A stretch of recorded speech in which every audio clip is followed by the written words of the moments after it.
trabalhadora que não seja constituída pelos miseráveis deserdados da terra, os pobres desnutridos, analfabetos e incompetentes, imediatamente passou-se a afirmar que surgiu uma nova classe média, pois é menos perigoso para a ordem estabelecida dizer isso do que admitir que uma nova classe trabalhadora surgiu como protagonista social e político. Ora, por mais que no Brasil as políticas econômicas e sociais tenham avançado em direção à democracia, as condições impostas pela economia neoliberal determinaram, como vimos, a difusão por toda a sociedade da ideia da racionalidade do mercado como competição e promessa de sucesso.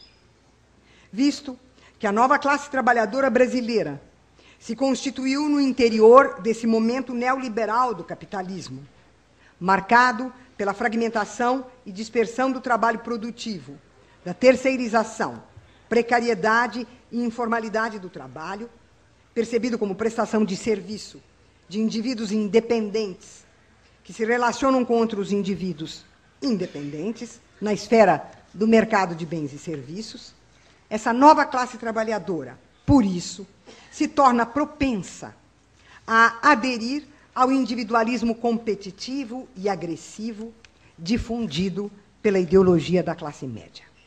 Em outras palavras, essa nova classe trabalhadora tende a aderir ao modo de aparecer do social, que aparece como um conjunto heterogêneo de indivíduos e interesses particulares em competição. E ela própria, classe trabalhadora, tende a acreditar que ela faz parte de uma nova classe média brasileira. À guisa de conclusão, se a política democrática corresponde a uma sociedade democrática, e se no Brasil a sociedade é violenta, autoritária, hierárquica, vertical, oligárquica, marcada pelos preconceitos étnicos e de classe, polarizada entre a carência e o privilégio, só será possível dar continuidade a uma política democrática enfrentando essa estrutura social. Agora vêm as minhas propostas. A ideia de inclusão social não é suficiente para derrubar essa estrutura social e a polarização, carência-privilégio. A polarização só pode ser enfrentada se o racismo e o privilégio de classe forem enfrentados. E esses só serão enfrentados, creio eu, por meio de 4 grandes ações políticas.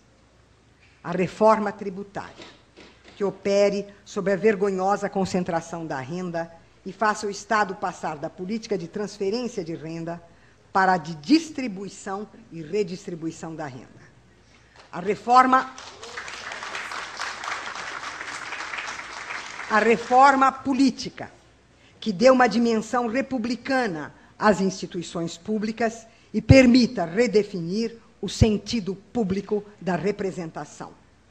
A reforma social, que consolide o estado de bem-estar social como uma política de Estado e não como um programa de governo. E uma política de cidadania cultural, que comece pela educação e alcance o conjunto das artes, de maneira a desmontar o imaginário autoritário, quebrando o monopólio da classe dominante sobre a esfera dos bens simbólicos e a sua difusão, e quebrando a sua conservação por meio da classe média.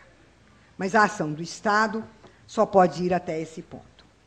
O restante, para a construção de uma sociedade democrática, igualitária e sem racismo, só pode ser a praxis dos movimentos sociais e populares organizados como sujeitos de sua ação, isto é, como autênticos representantes de suas demandas, reivindicações e direitos. Obrigada.